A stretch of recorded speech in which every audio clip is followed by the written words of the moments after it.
autour de cette thématique. Alors, beaucoup de choses ont été dites par les intervenantes et les intervenants. Je vais les reprendre en essayant de vous donner aussi un peu de recul à travers ce que les chercheurs, ce que les chercheuses, ce que les sciences de l'éducation, ce que la sociologie, la psychologie nous apprend aujourd'hui sur la situation des jeunes et sur la réalité de l'acte éducatif.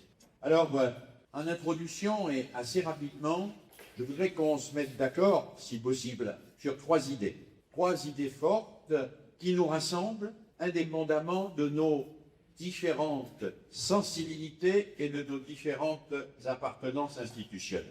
La première idée, elle renvoie à une question, qu'est-ce qu'un enfant? Qu'est-ce qu'un enfant? Alors juridiquement, madame de la PJJ le sait, un enfant c'est quelqu'un qui n'a pas encore eu son 18e anniversaire, n'est-ce pas? Mais, madame le sait aussi, dans la nuit de ses 18 ans, il ne se passe rien de très extraordinaire. Hein? Il n'y a pas d'apparition subite, de transformation cérébrale. Néanmoins, la loi fixe une frontière. L'enfant, c'est celle qui n'a pas encore 18 ans. Si on regarde maintenant ce que nous disent à la fois les pédagogues et les philosophes sur l'enfant, on pourrait dire très simplement que c'est un être paradoxal, parce qu'il est à la fois inachevé et complet. Alors, c'est difficile de combiner le fait d'être inachevé et d'être complet. Il est inachevé parce que le petit humain vient au monde prématuré. S'il venait à terre, il naîtrait à 27 mois. Ce serait long. Déjà 9 mois, c'est long. Donc 27 mois, vous imaginez. Alors, les anthropologues expliquent que dans l'évolution, quand l'homo sapiens sapiens s'est relevé, le bassin s'est rétréci, etc., et que petit à petit, le petit humain s'est habitué, et l'évolution a fait le travail, à naître prématuré. Il n'est pas stabilisé. Il a des potentialités, mais ces potentialités ne sont pas fixées. C'est la grande différence avec le petit animal. L'abeille, quand elle vient au monde, elle est génétiquement royaliste, c'est-à-dire qu'elle n'a pas le choix de son régime politique. Et elle sera royaliste jusqu'à la prochaine mutation génétique. Le petit humain, quand il vient au monde, il n'est ni royaliste, ni républicain, ni monarchiste, ni démocrate. Il est un être en devenir. Il est un être qui n'est pas fini. Et parce qu'il n'est pas fini, il faut le protéger. Il faut le protéger et il faut l'étudier. Mais en même temps qu'il est inachevé, l'être humain, quand il naît, il est complet. Il porte en lui toute l'humaine condition. Il porte en lui toute la multiplicité des potentialités, des sentiments, des aspirations d'un humain. C'est la raison pour laquelle il est inachevé, il doit être protégé, mais il est complet, il doit être entendu. Quand j'écris entendu, madame nous a expliqué qu'elle demandait l'avis des enfants. Ça ne veut pas dire, entendons bien, approuver. L'enfant doit être entendu. D'ailleurs, dans les textes juridiques, le juge des enfants entend l'enfant. Dans des cas de divorce, par exemple, ou de carte d'enfant, ça ne veut pas dire qu'il approuve l'enfant et qu'il fait ce que l'enfant demande. Mais il l'entend. Il l'entend. Un texte fondamental, essentiel quand nous avons fêté l'anniversaire il y a quelques jours, le 20 novembre, la Convention internationale des droits de l'enfant, que je vous invite à lire, relire, étudier, y compris avec vos élèves, avec les enfants ou les adolescents que vous encadrez. Ce texte-là dit très clairement dans ses articles 11 à 15 que tout enfant doit être entendu sur toutes les questions le concernant. Et dans tous les lieux où il participe, il doit être entendu dans sa famille, il doit être entendu dans ses loisirs, il doit être entendu à l'école, il doit être entendu dans la cité. On doit l'entendre pour engager une interlocution avec. Alors oui, il faut nous référer, c'est très important, à cette Convention internationale des droits de l'enfant. Pourquoi il faut nous y référer? Parce que c'est un texte qui, au titre de l'article 55 de la Constitution, est au-dessus de nos lois. Alors vous avez peut-être entendu parler du fait que le gouvernement dégainait l'article 49.3. Et il n'arrête pas de dégainer l'article 49.3. Alors moi je dis aux éducateurs, dégainez l'article 55. N'arrêtez pas de dégainer l'article 55 de la Constitution, qui dit la Convention internationale des droits de l'enfant est au-dessus de nos lois, décrets et circulaires. Et il faut la prendre au sérieux, cette convention, parce qu'elle nous dit tout ce à quoi l'enfant a droit et tout ce pourquoi et vers quoi nous devons nous allier. Nous allier, cette alliance éducative dont on a parlé tout à l'heure. Qu'est-ce qu'un enfant? Qu'est-ce qu'éduquer? Eh bien, éduquer, c'est transmettre le monde à ceux qui viennent. Il faut le leur transmettre puisqu'ils arrivent au monde infiniment démunis. Mais on ne leur transmet pas le monde pour qu'ils le reproduisent à l'identique. Les enfants ne sont pas des abeilles. On leur transmet le monde pour qu'ils puissent le transformer. Un principe fort, donc, transmettre nos traditions, nos langages, notre histoire, tout ce qui nous a construits, mais sans enchaîner l'enfant à ces traditions. Et puis, troisième question, troisième élément qui peut nous servir de point de repère pour avancer, qu'est-ce qu'émanciper? On dit souvent l'éducation, c'est l'émancipation. L'émancipation, ce n'est pas la négation de notre contingence. Nous sommes des êtres contingents. Moi, j'ai 73 ans, je suis né en 1949, après la Libération. Je suis né un homme, un son, j'avais des cheveux bruns. Je m'appelle Philippe à cause de Bétain, mes parents étaient fédélistes. Là, vous avez des images de Bétain partout, autour de moi, dans mon appartement. Là. Je n'y suis pour rien. Vous n'allez pas m'accuser de ça, n'est-ce pas? Je n'ai pas choisi tout ça. Je ne l'ai pas choisi. Je suis né dans une famille ouvrière, mais très enraciné à l'extrême droite, appelé Philippe. Allez, honorer le maréchal. Je ne suis pas obligé d'honorer le maréchal, moi.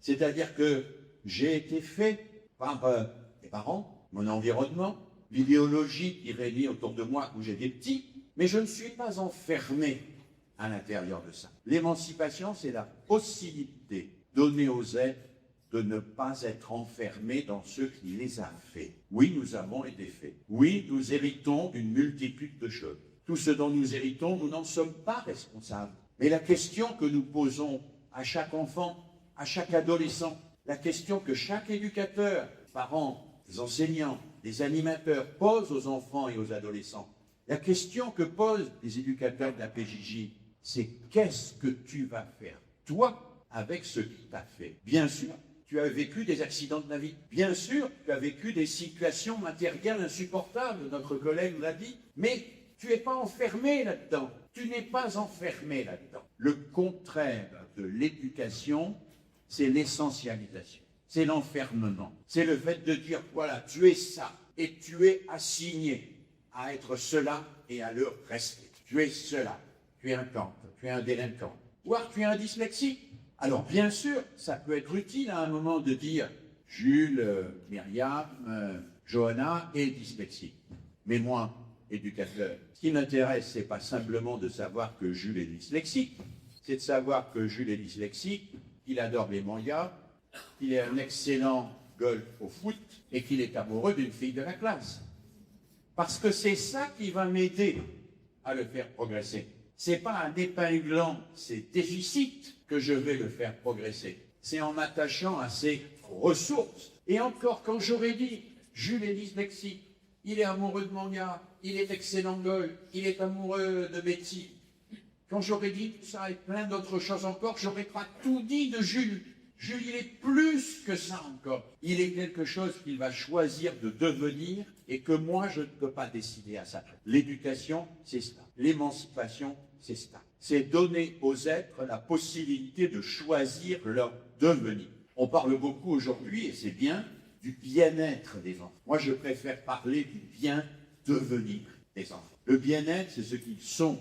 Le bien-devenir, c'est ce qu'ils vont décider d'être en dépassant ce qui les a déterminés, en dépassant tout ce qui les a et qui serait susceptible de les enfermer. Un texte de référence, dégainez-le le plus souvent possible, la Convention internationale des droits de l'enfant, article 55 de la Constitution. Un principe, transmettre les traditions, il le faut.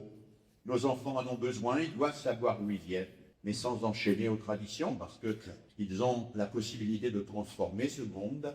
Et une exigence, ne jamais essentialiser quiconque en lui posant toujours une question, que vas-tu faire, toi, de ce qui t'a fait? Engage ta liberté. Nous engageons l'autre à engager sa liberté. Alors après ces quelques remarques introductives, le plan du petit exposé de ce matin. D'abord, on va regarder ce que sont les difficultés des enfants et des adolescents d'aujourd'hui, et on va tâcher d'aller un peu au-delà des symptômes. Ensuite, nous nous demanderons comment prévenir ces dysfonctionnements en reprenant et en nous attachant à cette question des trois piliers fondamentaux de l'éducation, les parents, l'école, les tiers-lieux.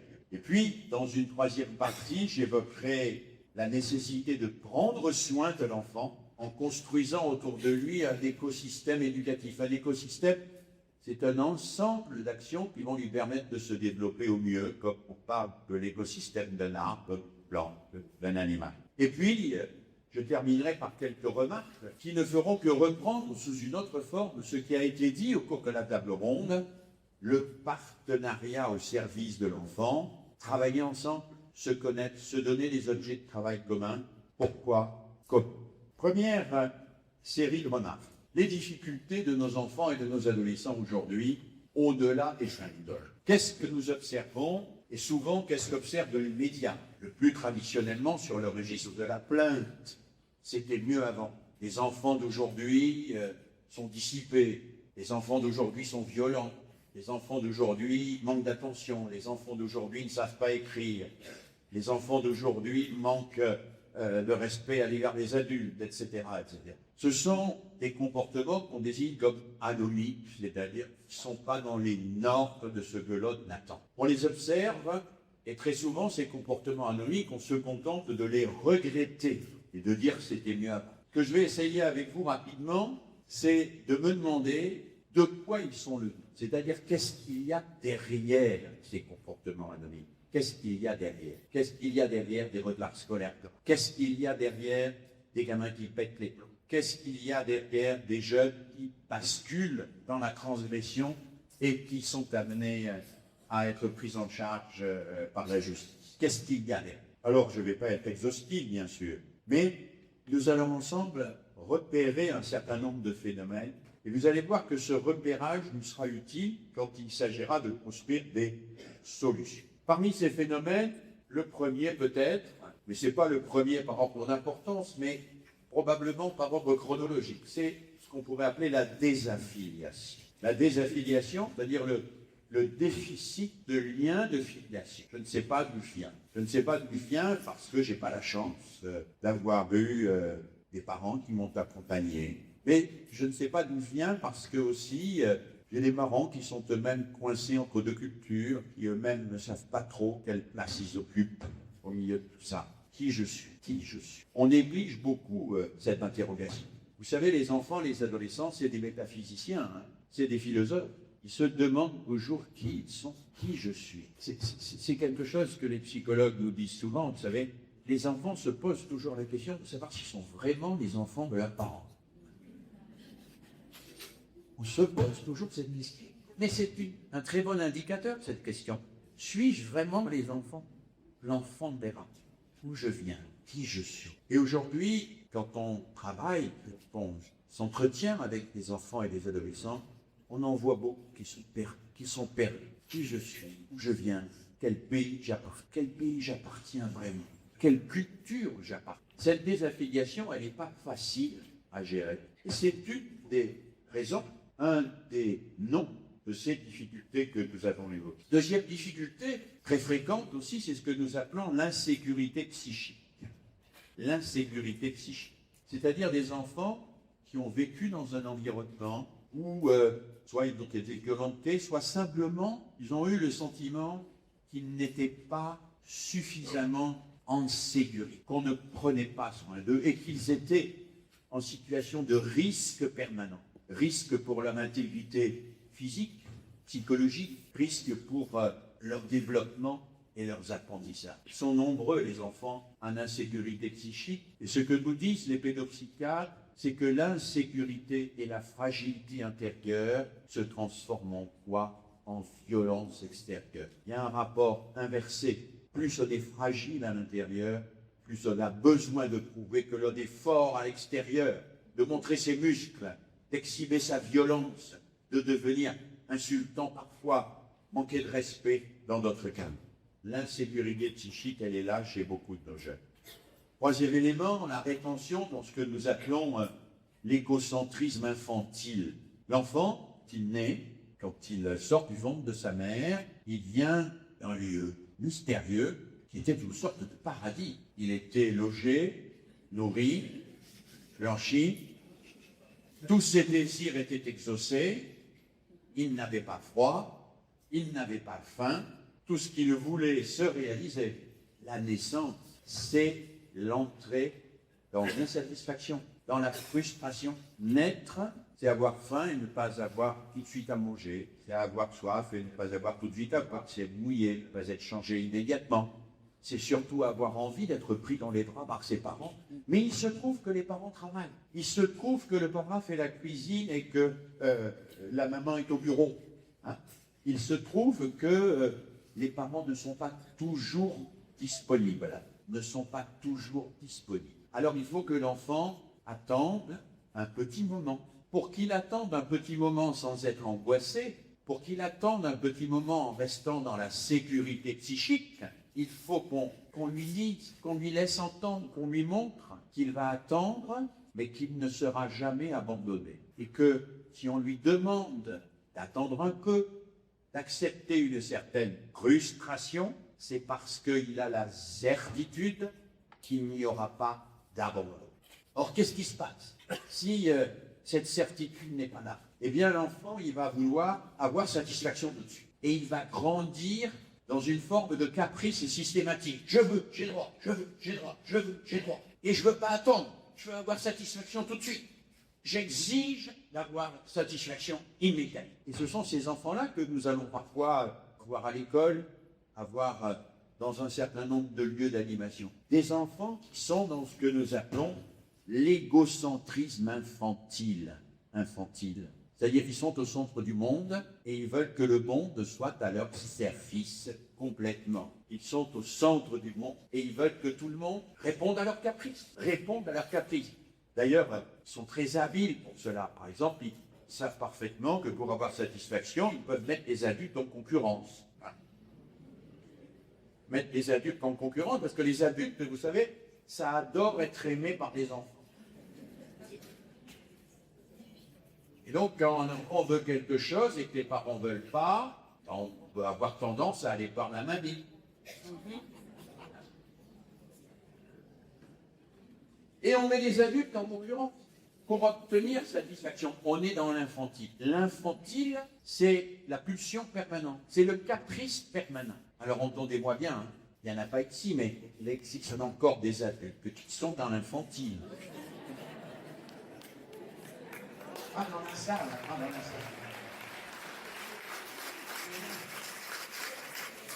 Beaucoup lui. Et il y en a d'autant plus que nous vivons dans une société très particulière. Nous vivons dans une société, Jean-Pierre l'a évoqué dans son introduction, où il y a la publicité, par exemple. Qu'est-ce qu'elle nous dit, la publicité? Elle nous dit, fais ton caprice, ça fait marcher le commerce. Et l'enfant, il est en quelque sorte entouré de gens qui lui soufflent en permanence à l'oreille. Fais ton caprice. Hein? Et ça rend difficile le fait d'attendre.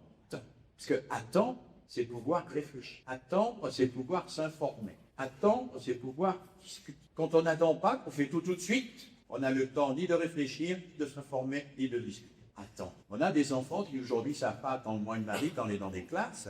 Il y a quelques années, en sortant de ma fonction de directeur de l'UFM, j'avais pris une classe de CM2 dans un réseau d'éducation prioritaire de Lyon.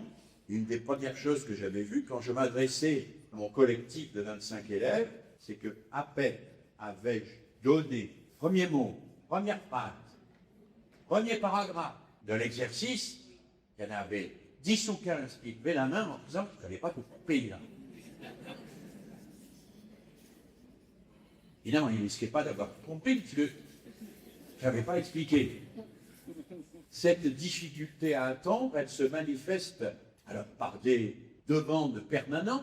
Je veux, et je veux que ce soit moi qui soit traité en priorité, puis les autres, je n'ai rien à faire. Mais elle se manifeste aussi par ce qu'on appelle le passage à l'acte. passage à l'acte, c'est quand on ne supporte pas d'être frustré, qu'on bascule dans quoi? Dans la gueule. Qu'on bascule dans la colère. Et que la colère prend parfois la forme de coups. Oui, ça c'est l'infantile. C'est l'infantile, et cet infantile, il faut savoir que notre société le cultive en grande partie. Alors il y a aussi, et je ne vais pas m'y attarder, dans les symptômes, à l'origine des symptômes que nous pouvons observer, les identifications aliénantes. Les identifications avec des personnages, des personnes, des leaders, des animateurs de télévision ou d'autres choses, qui vont incarner à un moment donné un idéal, mais pas un idéal de liberté, mais un idéal d'aliénation. Un idéal non pas qu'il va falloir dépasser, mais un idéal qu'il va falloir imiter. Quand l'identification devient mimétisme, aliénation, alors le gamin, la gamine, ils sont là et ils n'ont pas la possibilité de sortir de cette facilité. Et là encore, la société joue beaucoup là-dessus. Il y a, et c'est lié, l'incapacité à reconnaître l'altérité. L'altérité, l'autre. L'autre comme un autre sujet. Un sujet comme moi. Une personne comme moi, qui souffre, peut ressentir des douleurs violentes, qui peut avoir des blessures qui durent. On sait que beaucoup de comportements anomiques sont liés à cette incapacité à repérer l'altérité. À voir dans l'autre enfant, dans l'autre adolescent, dans l'autre adulte, un autre du même. Il y a quelque chose de ce type qui se joue dans la sexualité. Parce que vous savez, peut-être pas ici, mais dans l'Hexagone, les gamins en primaire, ils ont tous vu 3, 4, 5, 6, 7, 8 films pornographiques. Qu'est-ce que c'est qu'un film pornographique? Ce n'est pas un film qui permet de se représenter des sujets vivants qui désirent et qui souffrent. C'est un film où les corps humains sont de la viande, n'est-ce pas? De la viande que je peux consommer pour ma propre satisfaction, indépendamment de la souffrance que je lui inflige. Alors oui, on voit un certain nombre de nos adolescents, parfois même de nos enfants, qui considèrent que le corps de l'autre, c'est de la viande. Et si c'est de la viande, on peut taper dessus. Si c'est de la viande, on peut l'utiliser sexuellement à son profit. Si c'est de la viande, on peut le mépriser, on peut l'exhiber, on peut le violenter, on peut le violer. Cette incapacité à comprendre que l'autre est un autre moi-même, un autre sujet, elle est au cœur d'un certain nombre de comportements anonymes. Parmi les autres difficultés qui sont présentes aujourd'hui chez nos jeunes, et probablement chez beaucoup d'entre eux, ce qu'on appelle les troubles attentionnels. Parce que, probablement, ici c'est un peu pareil qu'en métropole, que la plupart des adolescentes et des adolescents doivent disposer d'un petit appareil qui leur permet de se connecter à des réseaux sociaux, de communiquer avec leurs copains et leurs copines. On dispose d'enquêtes sur l'usage par les adolescents du téléphone portable. L'addiction est terrible. L'addiction est terrible. Je ne parle pas des adultes. L'addiction est terrible. Dans une enquête que je lisais récemment, effectuée dans les pays scandinaves, on expliquait qu'un adolescent ou une adolescente de 14-15 ans ne peut pas rester plus de 5 à 7 minutes sans toucher le téléphone portable. Au bout de 5 à 7 minutes, si tu n'as pas touché, il y a un état de manque et ça devient très difficile à supporter. Alors il y a l'écran du téléphone portable, il y a l'écran de l'ordinateur, il y a l'écran du jeu vidéo. Le jeu vidéo qui est un jeu particulier, un jeu de la virtualité totale. Quand vous tuez des gens au jeu vidéo, ils se relèvent. Ce ne sont pas des hommes comme vous-même, c'est des avatars. Il n'y a pas d'irréversibilité du temps dans le jeu vidéo. Il y a le reset. Dans la vie, il n'y a pas de reset. Vous ne pouvez pas remettre à zéro. Quand vous êtes mort, il n'y a pas de remise à zéro. Quand vous êtes blessé, il n'y a pas de remise à zéro. Quand vous souffrez, il n'y a pas de remise à zéro. Dans le jeu électronique, ils se relèvent tous. Tous ceux que vous avez tués se relèvent pour la partie d'après. Et donc on voit bien que tout ça va provoquer des comportements particuliers chez les enfants, chez les adolescents. Ces comportements, on les caractérise autour de ce qu'on appelle les troubles attentionnels. Troubles de l'attention, et en particulier de ce qu'on appelle l'attention profonde, parce que l'écran est terriblement attractif. Si vous êtes dans une salle d'attente, dans un restaurant où il y a un écran, c'est très difficile de ne pas le regarder. C'est très difficile, il faut tourner le dos. S'il est dans votre champ de vision, vous irez le regarder, parce que l'écran a un rayonnement en thermopixels qui a sur le cerveau un effet de surstimulation. C'est-à-dire qui détermine votre attention au-delà de tout le reste. C'est-à-dire, si l'écran est là et qu'il est dans votre champ de vision, il faut un effort énorme pour plutôt parler à la personne qui est à côté de vous que de regarder. Et ça crée un trouble de l'attention profonde qui se répercute en particulier sur les difficultés de lecture.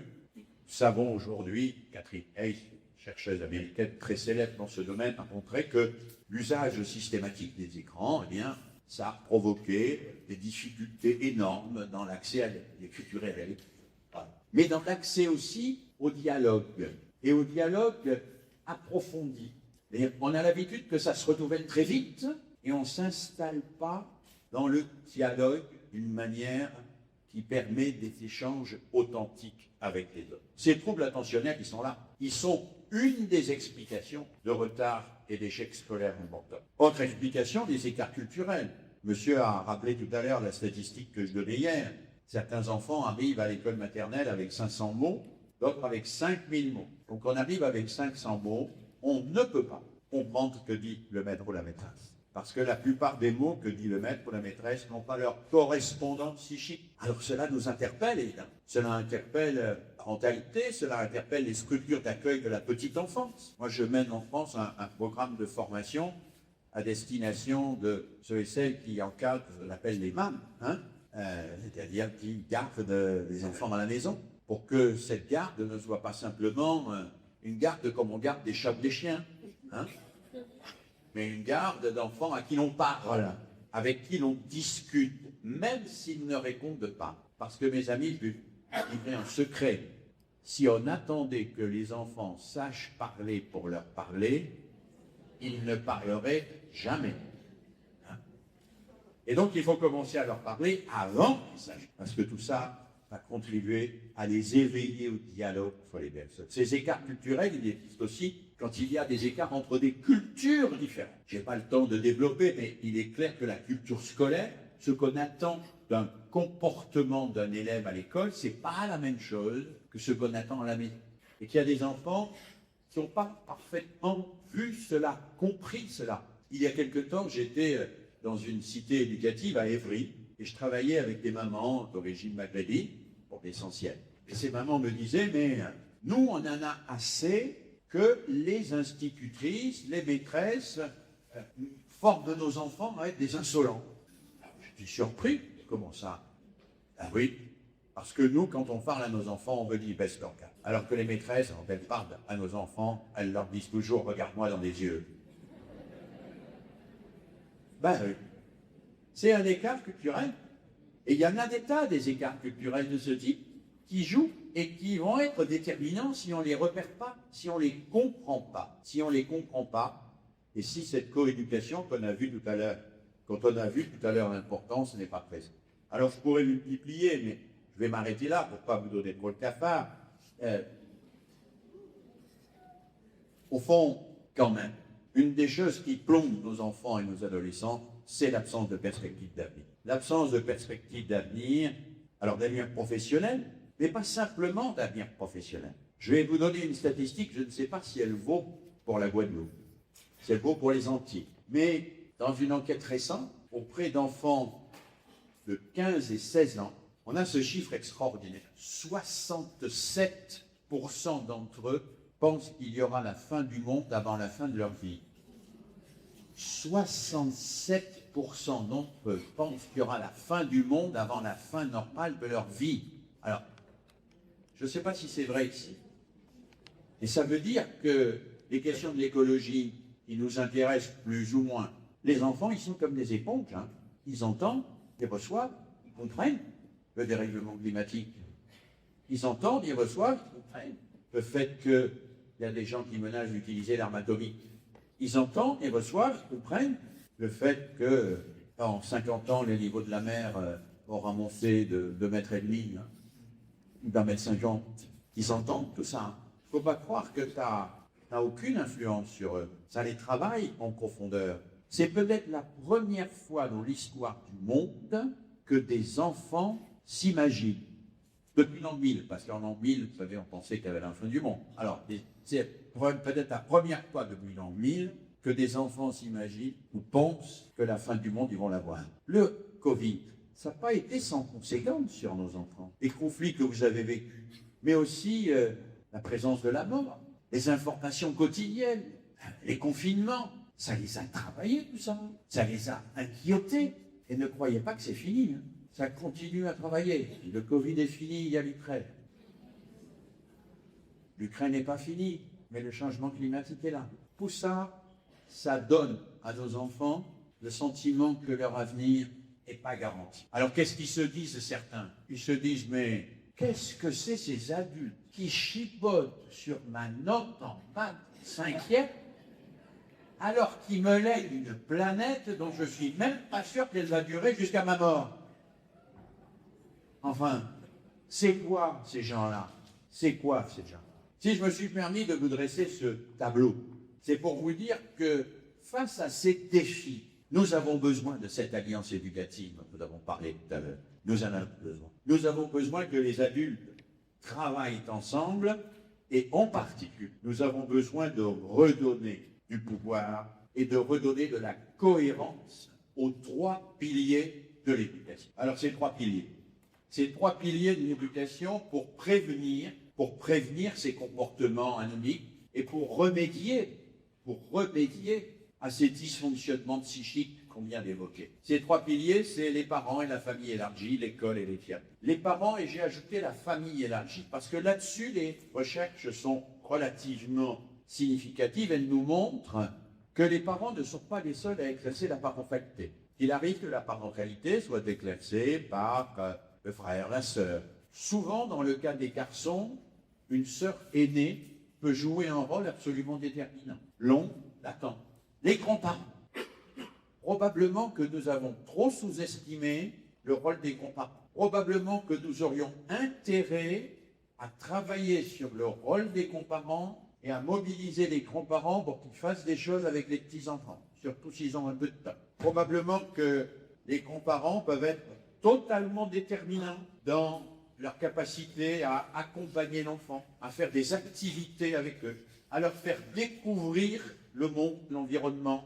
Probablement que nous avons là quelque chose à investiguer qu'on a un peu sous-estimé. Une des plus belles expériences que j'ai vécues dans ma vie, elle a été initiée par une collègue bretonne qui était responsable d'une SECPA et qui a demandé à ses élèves de SECPA d'enseigner l'informatique à des personnes d'un EHPAD. Ça a été extraordinaire. Ces élèves de SECPA qui enseignaient l'informatique à ces personnes de l'EHPAD, c'était formidable. Moi, j'ai assisté à un moment où un de ces élèves de SECPA, qui avait 15-16 ans, un peu basané, à un vieux monsieur d'EHPAD un peu raciste.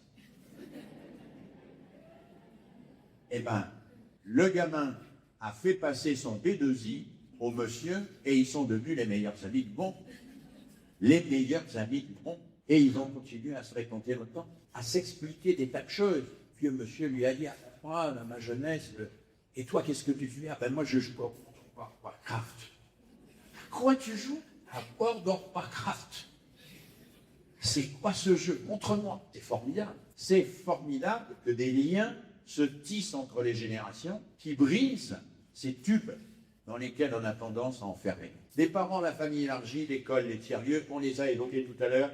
Je vais aller vite, mais quand même rappeler ce rôle fondamental des parents. Les parents, je le disais tout à l'heure, ils permettent d'assumer la frustration dès lors que la promesse de ne pas être abandonné permet la construction d'un environnement sécure. Ils permettent aussi l'émergence de la réflexivité par l'instauration d'un dialogue bienveillant et exigeant. Partagez. On me dit souvent, quel conseil vous donnez aux parents? On me met au pluriel.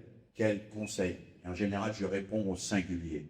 Parlez. Parlez avec. On me dit, mais la télé, qu'est-ce qu'il faut leur autoriser? Qu'est-ce qu'il faut leur interdire? Je dis, ça n'a aucune importance. Ce qu'il faut, c'est choisir avant, regarder avec et parler après. Parler après. C'est pas grave qu'ils regardent des émissions un peu difficiles, même un peu violentes, si vous en parlez avec. Si la parole vient jouer son rôle de médiation. Parler. Alors je sais bien que les parents manquent de temps, soit de patience. Parler, c'est la clé de l'éducation. Les parents, bien sûr. L'école. L'école, elle a un rôle fondamentale. L'école, elle va rassembler des personnes dont les parcours et les histoires sont différents. Ce garçon, cette petite fille, ils ont des histoires différentes, ils ont des familles différentes, ils ont vécu des traumatismes différents, ils ont vécu des accidents différents, des richesses différentes. Il y en a un qui connaît ceci, l'autre qui connaît plutôt cela. Ils sont différents. Mais l'école, c'est fabuleux pour eux parce qu'ils sont différents. L'école va les reconnaître comme différents, mais aussi l'école va leur dire, quoi que vous soyez différents, vous pouvez partager les mêmes savoirs. Les mêmes savoirs. Donc je vous reconnais dans votre différence, mais en même temps, vous partagez les mêmes savoirs et donc vous vous retrouvez identiques. L'école, c'est la déclaration des droits de l'homme et du citoyen en pratique. Nous sommes différents, mais nous partageons les mêmes choses. Et personne n'est exclu de ce partage. Personne n'est exclu de ce partage. Vous allez tous y arriver. Je vous appelle et je suis là, moi, pour vous aider à accéder au même savoir. Et parce que vous accédez au même savoir, vous allez découvrir que vous êtes différents, mais que vous êtes égaux. Que vous êtes différents, mais que vous avez tous la même dignité. Partagez les mêmes savoirs. Pourquoi c'est si important? Parce que c'est sur cela que se fonde ce qu'on appelle la socialisation secondaire. Je n'ai pas le temps d'expliquer en détail, mais pour faire gros. La socialisation primaire pour l'enfant, c'est ses frères, ses sœurs, ses cousins, ses cousines, et les filles, ses filles, les amis de ses parents. La socialisation secondaire, en général, c'est à l'école. D'ailleurs, les filles la construisent beaucoup plus facilement que les garçons. C'est un sujet que nous avons travaillé avant-hier avec les collègues des SECPA et des classes relais. Nous avons un problème avec les garçons. Dans les structures types de relégation, il y a à peu près le même pourcentage que celui des femmes en prison, c'est-à-dire 5 à 10%. Pour faire gros, une fille cancre est aussi rare qu'un garçon vrai.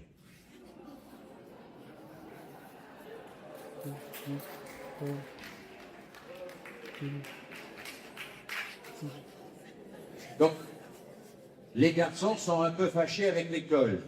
Pas tous, pas tous. Mais les garçons sont souvent élevés dans le culte d'une espèce de virilisme machiste qui fait qu'ils considèrent que la force l'emporte sur l'intelligence. Alors les filles, bien sûr, elles considèrent que l'intelligence doit l'emporter sur la force, ce qui fait qu'elles sont l'avenir de l'homme, comme chacun sait. Mais ça ne résout pas le problème des garçons en errance et de la nécessité que ces garçons découvrent qu'on peut trouver du plaisir dans autre chose que dans la bagarre, dans autre chose que dans la violence, dans autre chose que l'identification à des leaders charismatiques dictatoriaux. Il faut que les garçons puissent aussi trouver du plaisir à lire la poésie et que les garçons qui aiment la poésie ne soient pas immédiatement considérés comme des lopettes. On a un gros travail pour sauver les garçons, pour leur faire accepter leur part de féminité et pour les faire abandonner leur carapace virile et machiste qui fait qu'ils sont convaincus qu'il n'y a que dans la force qui régleront les problèmes. La force, c'est contraire de la démocratie. La démocratie, c'est l'acceptation que ce n'est pas la force qui règle. Alors à l'école, on a ça. On a ça parce que ce qui fait loi à l'école, ce n'est pas le sentiment, ce n'est pas la violence, c'est l'exigence de précision, de justesse et vérité.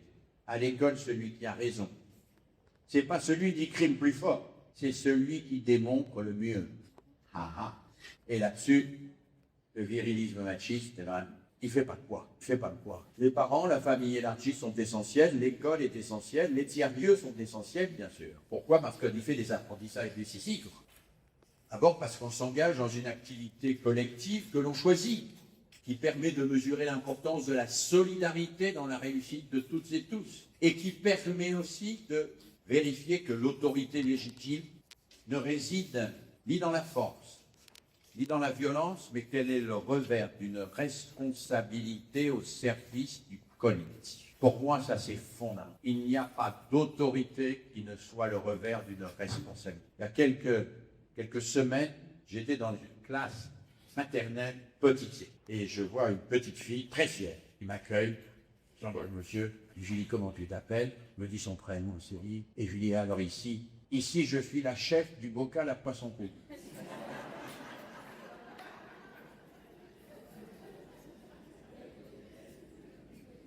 Et je lui dis, en quoi ça consiste? Elle me dit, je suis responsable du bocal à poisson rouge. Je dois les nourrir tous les matins. Et je dois empêcher que les grands, même s'ils sont plus forts que moi, hein, ils viennent mettre des saletés dans le bocal à poisson rouge. Moi, c'est moi la chef. Hein. Elle a tout compris. Elle a compris que dans un collectif, l'autorité, ça n'est que le revers de la responsabilité. Je n'ai d'autorité que parce que je suis responsable de quelque chose. Et c'est au nom de ma responsabilité que j'exerce une autorité. Ça, les tiers-lieux, c'est un endroit formidable pour découvrir cela. C'est formidable pour découvrir. C'est au nom de ma responsabilité que je peux exercer une autorité. Non pas parce que je suis plus fort, mais parce que je suis responsable. Oui, je suis responsable de l'organisation du pique-nique. Oui, je suis responsable du nettoyage. Oui, je suis responsable de la cuisson. Oui, je suis responsable du rangement des matériaux. Et parce que je suis responsable, j'ai le droit de te dire, mais mon petit gars, t'as pas rangé tes affaires, là, à la fin. L'atelier, là, l'atelier cerf-volant, t'as pas rangé les tournevis et les trucs, là. Moi, je suis responsable de ça. Et c'est au nom de ma responsabilité que j'ai l'autorité. Je n'ai pas d'autorité au nom de mon pouvoir, parce que je suis plus fort. J'ai de l'autorité parce que je suis responsable. Alors ces trois instances, ces trois piliers sont absolument déterminants pour la construction d'un écosystème éducatif qui évite les phénomènes que j'ai décrits tout à l'heure. Un enfant qui bénéficie de ces trois piliers-là, eh bien, il va probablement moins facilement basculer dans une des dérives que nous avons décrites. Grandir, c'est donc apprendre à appartenir à plusieurs espaces-temps, dont les projets sont convergents mais pas identiques. Et ça, c'est un peu compliqué pour l'enfant, parce qu'on a parlé de continuité éducative, mais il y a aussi des discontinuités, comme Jean-Pierre l'évoquait. Parce que les règles qui sont valables à la maison ne sont pas les mêmes que celles qui sont valables à l'école. Parce que les règles de l'école ne sont pas les mêmes que celles de l'animation. À l'école, pour demander la parole, il y a un code. Ce n'est pas le même code quand on travaille à fabriquer de cabane. À la maison, il y a des codes. Ce n'est pas les mêmes codes que les codes de l'animation. Ça, c'est un peu compliqué. Et il faut qu'il apprenne, c'est pas facile. Il faut qu'il apprenne que respecter les règles dans un lieu, ça n'est pas trahir les autres. Que s'il respecte les règles de l'école ne sont pas les mêmes que celles de la maison, il ne trahit pas la maison. Ça, c'est compliqué. C'est compliqué, et c'est compliqué parce qu'il faut parvenir progressivement à ce que j'appelle une forme d'hybridation intérieure. Hybridation intérieure qui offre tout à la fois la possibilité de s'intégrer dans différents espaces-temps et de développer son dialogue intérieur, source de réflexivité et d'éveil à la liberté. Il faut que l'enfant il puisse appartenir à tous ces mondes à la fois. Mais là, on en revient à cette alliance. Parce que pour que l'enfant parvienne à appartenir à tous ces mondes à la fois, il faut qu'il voit et qu'il ressent que les différentes instances éducatives ne sont ni hostiles, ni indifférentes les unes aux autres, et qu'elles se connaissent, se respectent et s'estiment. Si vous voulez que l'enfant soit bien à l'aise dans sa famille, bien à l'aise à l'école et bien à l'aise dans l'animation, il faut qu'il ressente, qu'il voit, qu'il éprouve le fait que les gens, les adultes qui sont dans ces trois instances, ils se respectent, ils s'estiment et ils se complètent. Alors voilà, pour prendre soin de l'enfant, il faut construire un écosystème. Et l'écosystème, c'est tout le village. Il faut tout un village pour élever un enfant. Il ne faut pas que des professionnels, je le disais hier. Moi, quand j'étais petit, j'habitais un petit village dans les Cévennes, Massif Central, et un jour, avec les copains, on a bouché la fontaine. Eh bien, il y a la voisine d'en face qui est sortie à sa fenêtre et qui nous a dit, attention, le petit Mérieux, là, faut pas boucher la fontaine parce que la voisine d'en face, c'était pas l'institutrice, c'était pas ma mère, c'était pas un agent infiltré de la police locale. C'était simplement une citoyenne, comme les autres. Une citoyenne comme les autres. Comme vous, quand vous voyez un gamin jeter une canette de coca par terre et que vous lui dites t'as pas oublié quelque chose là? Parce que tu sais, il y a une poubelle. Parce que si nous ne savons pas faire ça, si nous ne savons pas être tous des éducateurs, et quand nous voyons un gamin jeter une bouteille de coca et lui dire tu sais, il y a une poubelle à côté, sans agressivité, juste on le lui fait remarquer, on lui dit alors il ne faut pas se plaindre, la délinquance c'est de la violence, il ne faut pas se plaindre. Si nous démissionnons de notre rôle d'éducateur au quotidien, il ne faut pas se plaindre qu'ils pètent les plombs et qu'ils fassent n'importe quoi, les gamins. Si nous ne sommes pas capables de lui dire très simplement, mais tu sais, là, c'est pas compliqué, tu la mets dans la poubelle, t'as qu'à mettre de l'eau. Si on n'est pas capable de lui dire ça, vous, moi, chacun d'entre nous, c'est pas la peine d'aller dire, il y a de la délinquance ici, hein, parce que c'est nous qui l'avons fabriqué là. C'est nous qui l'avons laissé faire, parce que nous avons renoncé à être éducateurs dans le village. Nous avons renoncé. Les 3 piliers de l'éducation ne peuvent fonctionner que dans un écosystème global et fertile. L'écosystème, c'est là où tout le monde est concerné. Tout le monde est concerné. Qui permet de répondre aux besoins fondamentaux de l'enfant, dont le besoin d'un rappel à la limite, si c'est nécessaire. Et au sein de cet écosystème, tout agit sur tout. Quand on intervient sur un point, on fait bouger tous les autres. Moi, je vais dire au gamin, je ramasse ta bouteille de canon, je lui dis, il n'y a même pas de ramasse. Je lui dis, t'as oublié, tu sais.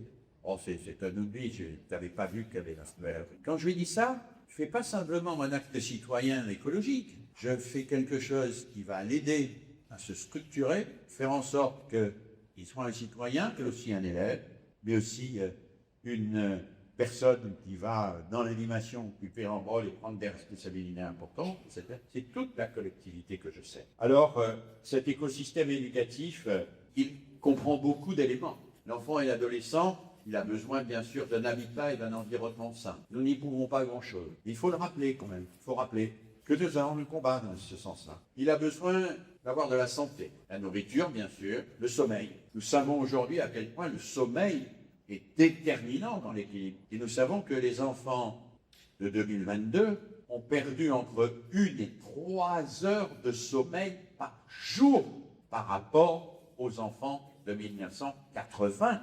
Un enfant fatigué, face à un problème de maths, c'est pas la même chose qu'un gamin qui a bien dormi. La prévention, sous toutes ses formes, bien sûr, ça fait partie de cet écosystème. La richesse de l'environnement linguistique et culturel, dans les lieux de garde, dans les crèches, dans les associations, tout ça c'est essentiel à ce vécu. Les activités et responsabilités sociales qui lui sont offertes, y compris dans la famille. Alors aujourd'hui, c'est toi qui vas être responsable de ça. Ça fait partie de cet écosystème. La qualité de l'école et des relations école-parents, bien sûr. Notre collègue l'a dit, si l'enfant ne perçoit pas que l'école et les parents font alliance pour sa réussite, l'écosystème est détraqué. L'accompagnement social individualisé, les travailleurs sociaux, mais aussi l'accompagnement psychologique, personnel, dont ont besoin un certain nombre d'enfants qui ont des troubles graves. La régulation de l'usage des écrans, qui ne peut pas être la responsabilité d'un seul partenaire. Les parents seuls ne peuvent pas, à eux seuls, réguler l'usage des écrans. C'est pas possible. Moi, je vous mets au défi, hein. S'il y a un parent qui a une fille de 15 ans ici, et qui a réussi à réguler l'usage des écrans et à faire en sorte qu'elle ne regarde pas son téléphone portable à la maison pendant les heures de repas, levez la main.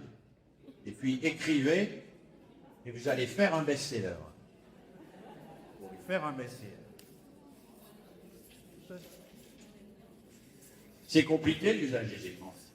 Parce qu'il ne suffit pas d'interdire l'écran.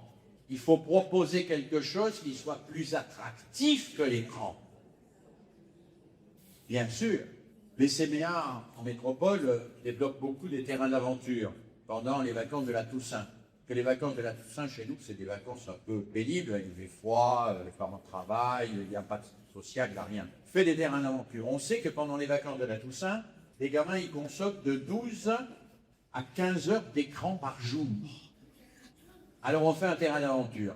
Le premier jour, ils ne descendent pas forcément des tours. Et puis petit à petit, deuxième jour, troisième jour, ils disent, peut-être qu'aller bricoler avec les palettes, c'est quand même intéressant. C'est pas parce qu'on leur a interdit l'écran qu'ils descendent, c'est parce qu'on leur a proposé autre chose. Et proposer autre chose, c'est bien évidemment beaucoup plus important qu'interdire. Interdire n'éduque pas. Proposer autre chose, peut-être. Alors à partir de là, eh bien, on peut intervenir dans cet écosystème éducatif, chacun avec sa spécificité. Chacun avec sa spécificité. Les parents ne sont pas les enseignants. C'est pas à eux d'aller expliquer comment on doit enseigner la forme du participe passé. Bon, voilà. Les enseignants ne sont pas les parents. C'est pas à eux à aller dire qu'il faut faire cela ou faire autre chose à la maison. Chacun a sa spécificité. Et chacun, dans chacun de ces domaines qu'on a vu ce matin, grâce à la belle table ronde, chacun va avoir des objectifs particuliers. Alors je pourrais bien sûr être très long sur cette liste. Chacun va identifier les activités qui permettent d'atteindre l'objectif. Parce que quand on a un objectif avec un gamin, par exemple, on veut qu'il se calme, c'est un hyperactif. On se dit c'est un hyperactif. Bon, voilà. On va encore regarder ce qu'on met derrière hyperactivité. Peut-être de connaître tout ça, on pourrait en parler très longuement. Mais on veut qu'il se calme. Quelle activité on lui propose? Peut-être, peut-être du yoga, peut-être autre chose. Quelle activité va l'aider à se maîtriser, à passer de la gesticulation au geste?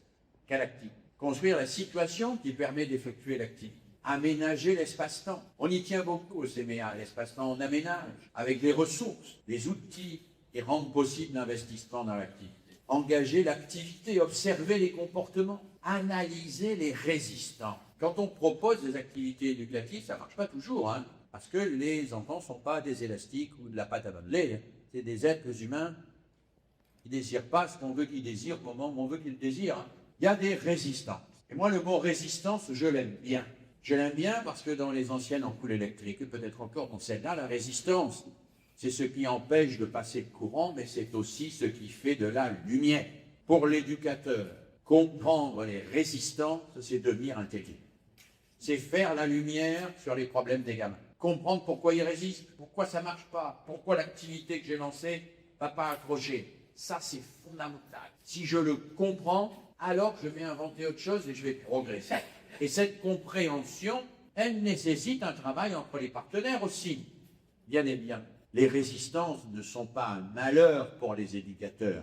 Les résistances sont du champ pour les éducateurs. C'est grâce aux résistances qu'ils comprennent comment fonctionnent les gamins, ce qui les intéresse, ce qui les bloque, ce qui les aide à progresser, ce qui les handicape. Et puis, quand on a analysé les résistances, ça, parfois, il faut changer. Il faut proposer autre chose. Il faut proposer. Parce que dans l'éducation, souvent, ce qu'on propose, ça marche. Je vous le dis très franchement, si vous pensez que tout ce que vous proposez, ça marche, vous allez au-devant de beaucoup de déconvenus. Dans beaucoup de cas, ce qu'on propose, ça marche. Voilà. Alors qu'on propose. Dans ma carrière, j'ai été un moment vice-président d'une région, la région Rhône-Alpes, délégué à la formation, et je m'occupais des missions locales. Aussi les missions locales. Et les gens qui accueillent dans les missions locales, et réunissaient de temps en temps, et je leur disais, alors c'est quoi? Ils ont leur proposé des trucs, ils en veulent pas. J'ai dit, ben, écoutez, quand un gamin vous dit j'en veux pas, bon, alors là je m'excuse parce que je vais faire allusion à quelque chose, aucun d'entre vous n'est assez vieux pour pouvoir s'en souvenir. Je sais pas, personne ne s'en souvient, mais moi quand j'étais petit, il y avait un chanteur qui s'appelait Richard Anthony. Et Richard Anthony, vous n'en souvenez pas, c'est vieux. Et Richard Anthony avait une chanson que je trouvais très belle, qui s'appelait « Donne-moi ma chance encore ». Je ne sais pas si vous la connaissez, « Donne-moi ma chance encore », elle est là chaque semaine. Et alors moi je disais aux animateurs d'émissions locales, quand un gamin vous dit « j'en veux pas », vous traduisez. Le gamin qui vous dit « j'en veux pas », en réalité il vous dit « donne-moi ma chance encore ». Traduisez systématiquement. Quand un gamin vous dit « je veux pas de ça », traduisez. En réalité, c'est pas « je veux pas de ça » qui dit. C'est donne-moi une chance. Et ça, c'est très important. Et alors, si votre chance, elle ne marche pas, ben, traduisez. Et si ça ne marche pas, ben, traduisez encore une fois. Et si on en a marre de traduire, ben, allez voir les copains. Travaillez à plusieurs, inventez, réfléchissez. Réfléchissez et essayez d'être cohérent dans votre réflexion. Je cite souvent pour cela une phrase de quelqu'un que j'ai beaucoup aimé, avec qui j'ai travaillé, Jacques Lévin, qui dit, quand je discute avec un ado, avec un jeune, si je n'écoute que le moi accidenté, je me fais complice du besoin d'apitoiement. Ouais, j'ai pas de chance dans la vie. Ben ouais, mon petit, t'as pas de chance dans la vie. Si je n'écoute que la formation réactionnelle dérangeante, je m'instaure sans plus punisseur de celui qui trouble l'ordre public. Si je pense naïvement qu'il me suffit de valoriser le moi pour que la partie accidentée disparaisse, je risque beaucoup de déception. Et Jacques Lévin nous dit, avec un gamin, il faut toujours pratiquer ce qu'il appelle les coups tripolets. Roi Paul, j'entends le moi accidenté. Ouais, t'as pas de chance. Mais je fais respecter les règles qui rendent possible de vivre ensemble. C'est pas parce que t'as pas de chance que tu peux faire n'importe quoi, qu'il y a. Et en même temps, je valorise en lui les points d'appui. Je vais pas chercher que ses déficits, que ses problèmes. Je vais chercher ses ressources pour lui permettre de se dépasser. Allez, une dernière série de remarques très rapides, mais que vous avez déjà faites et que les participants à la table ronde ont déjà fait. Le partenariat. Il y a deux types de partenariat. Le partenariat qu'on pourrait appeler juste à positif, c'est la tranche napolitaine. Il y a la PJJ, l'association, l'école, travailleurs sociaux. Et puis tout ça, c'est juxtaposé. Les gens ne se parlent pas. Le gamin, il est bombardé de dispositifs. Ces dispositifs s'ajoutent et s'accumulent les uns aux autres. S'accumulent les uns avec les autres. On sait, parce que là, il y a des recherches qui nous le montrent très précisément, qu'il y a un manque de coordination, de mutualisation, une perte de temps. Il y a un renforcement du sentiment victimaire. D'ailleurs, le gamin dit, s'il y a tant de gens qui s'occupent de moi, ben, c'est que vraiment, je ne vois rien. Hein. Ou au contraire, s'il y a tant de gens qui s'occupent de moi, je fais jouer entre eux. Et on est dans un partenariat juxtapositif qu'il faut remplacer par un partenariat. Et c'est ce à quoi la table ronde a appelé tout à l'heure, et je conclus sur ce qui nous a introduit, un partenariat interactif. C'est un partenariat où on met en synergie les différentes analyses. On discerne les interventions prioritaires. Parce qu'à certains moments, c'est là qu'il faut agir plus qu'ailleurs. Et il n'y a pas de petit lieu. Madame nous a dit qu'elle était responsable de la restauration scolaire. Vous savez ce qui se passe à la restauration scolaire, c'est absolument déterminant sur la réussite scolaire, sur le développement de l'enfant, sur la socialisation et même sur l'apprentissage d'un certain nombre de qualités morales. Identifier les leviers à moyen et à long terme et permettre à chaque partenaire de rester dans sa compétence spécifique, mais en intégrant la nécessité des autres postures et leur nécessaire unité. Alors pour ça, il faut faire ce qui nous a été dit tout à l'heure, justement. Le véritable partenariat suppose de s'identifier. S'identifier, on sait que les autres existent. Se connaître, s'informer, partager des analyses, se donner des objets de dialogue en commun, bien sûr, se donner des objets de travail concrets communs. On va s'inviter. S'inviter, c'est fondamental. Bientôt, il va y avoir les vœux. Alors souvent, on ne sait pas trop que mettre dans les vœux. Bonne année, bonne santé. Alors moi, je vais vous donner un conseil de vœux. Un enseignant, pour les parents, je fais le vœu que vous puissiez venir dans ma classe une fois cette année pour voir ce que j'y fais.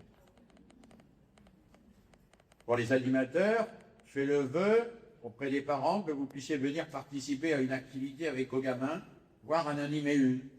Pour les parents, je fais le vœu de rencontrer plus souvent les enseignants et les animateurs et ainsi de suite. Ça, ce sont des vœux qui pourraient être des vœux opérationnels. Se donner des objets de travail concrets communs, précis. Se donner précisément des lieux, des occasions, des moyens de rencontre et de collaboration. Parce que, comme l'a dit monsieur parent d'élève, il ne s'agit pas simplement d'avoir des discours généraux, type « oui, on va collaborer ». Oui, mais quand? Comment? Vous m'invitez dans la classe pour que je vois ce qui se passe dans l'école, vous m'invitez dans le centre social, vous m'invitez dans l'animation, et les enseignants, les animateurs, ils les connaissent. Vous ne pourrez pas les inviter une fois, un jour, à partager un repas pour discuter un petit peu de ce qu'ils font, voire inviter les enseignants à venir participer à une activité avec les gamins, là. Tiens, ah ben il y a une activité avec les gamins, on fait, je sais pas, de la poterie, du cerf-volant, des gavanes. Ah ben les enseignants pourraient venir, comme ça les élèves verraient que vous aussi, vous pouvez apprendre des choses. Important, s'inviter, travailler ensemble, mais pas travailler ensemble que dans les trucs, vous savez, où on organise l'agenda du type, aujourd'hui c'est moi qui va ouvrir la porte, et demain c'est quoi, hein? Ça c'est utile, il faut savoir qui va ouvrir la porte, bien sûr, hein. Pas savoir ça. Il faut aussi aller au concret, au quotidien. Les grands-parents dont on parlait, il faut les impliquer, bon sang de loi. Les animateurs, les enseignants, les parents, tout le monde, il faut les impliquer. Alors je vais m'arrêter là, bien sûr, puis j'ai été déjà un peu long. Vous voyez qu'accompagner les enfants, éviter les dérives, faire face aux défis d'aujourd'hui, aux dysfonctionnements, aux problématiques que j'ai évoquées, ça nécessite un vrai partenariat, une véritable alliance. Et ça nécessite aussi de ne pas perdre de vue le cap, là où on va. Parce que, en métaphore maritime, si vous êtes habitué, si on a un bateau dans lequel on passe son temps à réparer le moteur mais qui jamais ne quitte le port, ça ne sert pas vraiment à rien. Or, très souvent, dans nos partenariats, on passe son temps à réparer le moteur mais jamais on quitte le port. Et il faut que de temps en temps on quitte le port. Il faut qu'on batte. Il faut qu'on aille quelque part. Et pour ça, il faut qu'on ait... Allez, j'ai employé un mot un peu fort, il faut qu'on ait la foi. Alors pour conclure, une phrase, je conclue souvent sur une citation. Hier, je concluais sur une citation de Deligny, que j'aime bien, que je redis quand même parce qu'elle est importante. Hein, Deligny qui disait, on se souvient, Denis qui disait, si tu promets et que tu ne tiens pas parole, tu le paieras très cher et ce sera juste. Tenir parole. Pas trop promettre, mais promettre ce qu'on peut tenir. Une autre citation aujourd'hui de quelqu'un avec qui pourtant j'ai eu des débats, j'étais en désaccord à plusieurs reprises avec lui, le philosophe Régis Debray, qui dans son livre s'appelle Bilan de faillite, qui est un livre dédié à son fils, écrit ceci. Si nous n'avions pas d'autre source d'énergie que le bon sens, nous ne pourrions que négocier au jour le jour la déprime. Chacun pour soi, comme dans un naufrage. Ce qui nous rassemble, c'est ce qui nous dépasse, mais ce qui nous dépasse n'a souvent pour les gens raisonnables ni queue ni tête. On ne vit qu'avec un indémontrable chevillé au corps, et si tu veux pouvoir aller jusqu'au bout de toi-même, préservant-toi par du feu. Alors moi je vous dis, mes amis, faites du partenariat, multipliez vos compétences, informez-vous, travaillez ensemble, mais aussi, je vous en supplie, préservez en vous la part du feu. Voilà, merci pour la attention.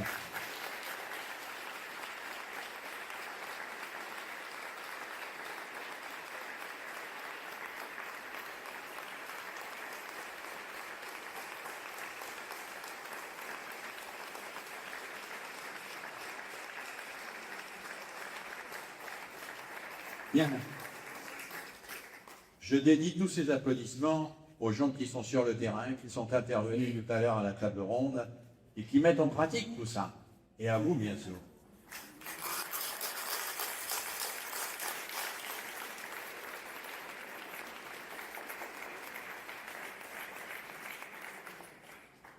Bien.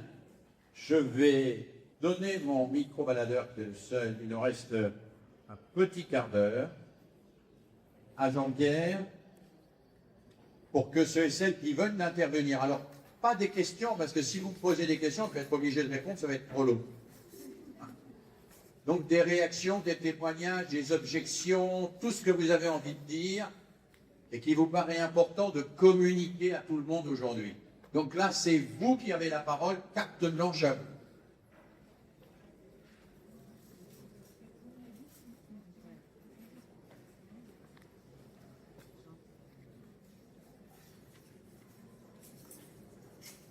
Bonjour et merci d'écouter la parole, parce que à vous écouter, on a envie de réagir tout le temps. J'ai plein de choses qui se bousculent dans ma tête, et il avait commencé. Et moi, je suis titulaire remplaçante dans le premier degré. Et je souhaite à tous les collègues, l'impression que je fais 15 ans, petite parenthèse, d'être un jour amené à être remplaçant. Parce que ça permet de sortir déjà de son cadre de travail, de rencontrer d'autres situations, d'autres collègues, et d'apprendre. Moi, ça fait plus d'une dizaine d'années que je suis remplaçante et j'apprends tout le temps, tous les jours, dans des situations différentes qui sont très enrichissantes. Voilà. Ça devrait être presque une obligation dans notre métier. Oui. Se remet en question et ça me redonne un petit lieu de bus. Parce que je vois trop, justement, de collègues, quand je vais dans les écoles, qui s'ennuient presque. Parce qu'au bout d'un moment, ils perdent leur enthousiasme. Ça, c'était une petite réflexion de passage.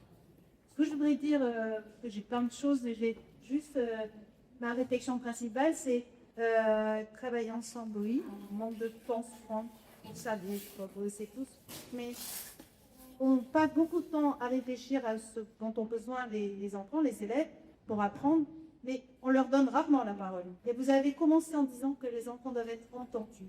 Et moi, justement, le tel de tourner dans les classes, je leur donne parfois la parole, et je leur demande c'est quoi pour eux l'école idéale. Et il en ressort très souvent, ils aimeraient améliorer le cadre. Nous sommes dans des écoles qui sont souvent.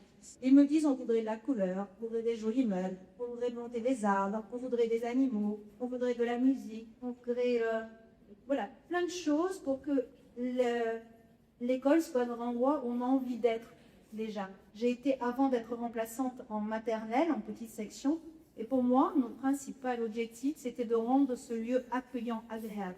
Déjà, il faut que l'enfant, c'est pas lui, on ne sait pas si c'est chez lui. Il faut que quand il arrive à l'école, il se sent en sécurité, il se sent accueilli, il se sent bien. Déjà, s'il est dans un environnement qui lui plaît, il va avoir envie. On parle vaguement du bonheur, du désir, à l'école. Voilà. Beaucoup de mots qui sont peut-être pas oubliés, sage, la nation. Il y a toujours beaucoup de rigueur, mais donnons un petit peu la parole aux enfants et essayons de faire une joie et leur Voilà. Merci. Oui, déclinez l'article 55. D'autres interventions? Oui, madame. Mais encore une fois, je ne répondrai pas à chacune. Je vous remercie pour avoir accepté de gagner cette conférence et je l'ai fait dans le sens que vous avez d'autres publications que j'ai remontées du fait ordinaire. Merci encore. Merci à vous. Et je souhaiterais quand même souligner l'absence quand même de partenaires un peu moins indispensables également avec les écoles. Je suis chef d'établissement au collège et je souligne l'absence quand même des collectivités territoriales qui sont les associations. J'ai beaucoup aimé l'intervention de la dame de l'association, effectivement, laissant la volonté politique, hein, je tiens à le souligner, sur la volonté politique, on a l'impression d'être un peu Don Quichotte, hein, voilà, de gesticuler dans son bocal, d'essayer plein de choses qui ne fonctionnent pas. Donc ce maillage, comme nous appelons de nos voeux, ce serait peut-être qu'il soit efficace, que ça ne se fasse pas dans une mérino et pas dans l'autre, etc., pour la réussite de tous nos élèves. Vraiment, merci. Merci beaucoup. Vous avez bien raison de faire cette demande. D'autres interventions, d'autres cris du cœur, d'autres cris de révolte, d'autres... tout ce que vous avez envie de dire. Oui, au fond, là-bas. Madame. Oui, on arrive avec le micro. Alors, il y a un coureur de fond qui dit, un athlète, Philippe qui court à travers les escaliers. Oui, ça y est, il a passé le relais. Le relais d'arrivée, je voulais terminer de petite remarque, c'est que j'ai vécu quelque temps en métropole et c'était quand je suis revenue, j'ai trouvé que c'était un désert de patrimoine, de patrimoine. Et c'est vrai que j'ai vu arriver ce Memorial Act et je me suis posé la question, est-ce qu'en regard, en miroir du Memorial Act, on aurait pu faire aussi de l'autre côté de Maître Verjari un centre pour ça, comme la cité de la Gillette, pour que les jeunes puissent découvrir des choses, qu'on maintienne à chaque fois une activité au bout du jour, parce que nous avons des jeunes qui sont adolescents, mais il nous manque quelque part une cité de l'industrie ou une cité où on peut apprendre des choses. Et nous, parents, comme je vois que nous avons été, il y a quand même avec pas mal de départs avec Puniver et compagnie, nous avons quand même un manque de patrimoine. Nous n'avons pas les mêmes racines que d'autres. Est-ce que justement, nous avons besoin de parler, comme vous dites, mais nous aussi, nous avons besoin de culture. Parce que la plupart du temps, à travers les téléphones, etc., nos enfants, ils s'acquièrent ce qu'ils peuvent. Mais nous, on apprend déjà de ça. Mais il aurait fallu que nous puissions visiter ces espaces modernes et qui sont tenus dans la punie pour que nous puissions discuter avec nos enfants, marcher, discuter dans un espace où il y a des créations. Où est la création? Si. Nous allons vers le Memorial Act et c'est tout ce que nous avons. Pourtant, c'est celui-là, le seul que j'ai visité avec des enfants. C'est le Memorial Act et je l'excuse. Merci de vous avoir entendu. J'espère que vous aurez satisfaction. En tout cas, votre demande a été entendue. J'espère qu'elle sera relayée. Il y a une personne qui demande la parole devant. C'est la dernière. Et puis, je vous demande encore une petite minute de patience. Vous êtes en état d'hypoglycémie avancée.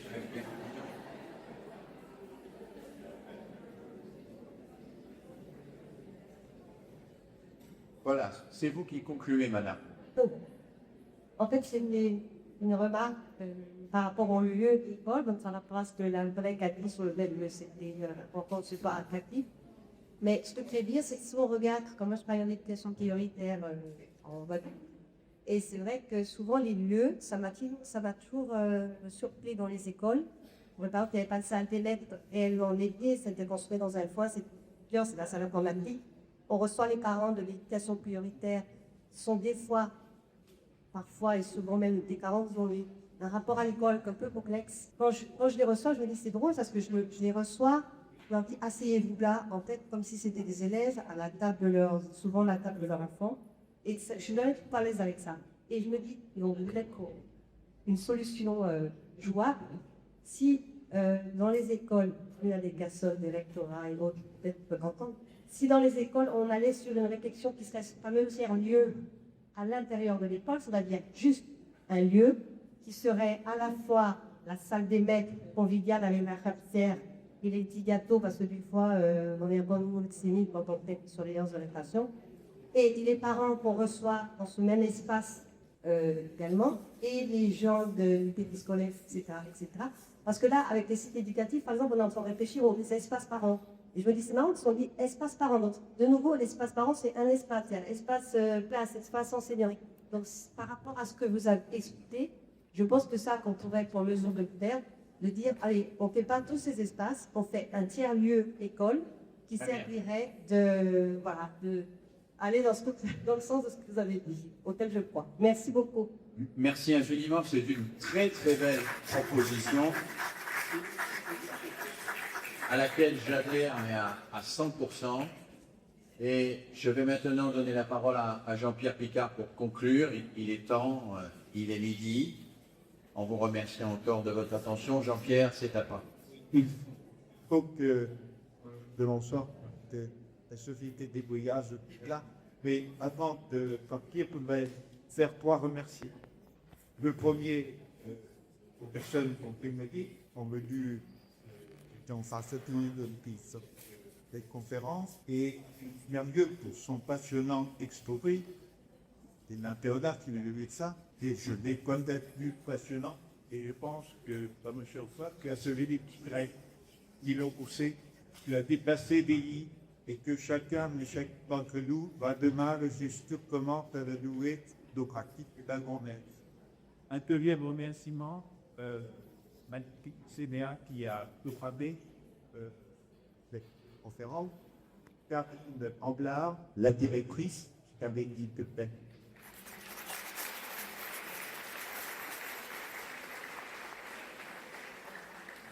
Mais aussi à Tsirinski et la Rijane, la Quachelle de Londres, peut-être personne, tout, pour avoir bien pour raison. Et à qui on fait la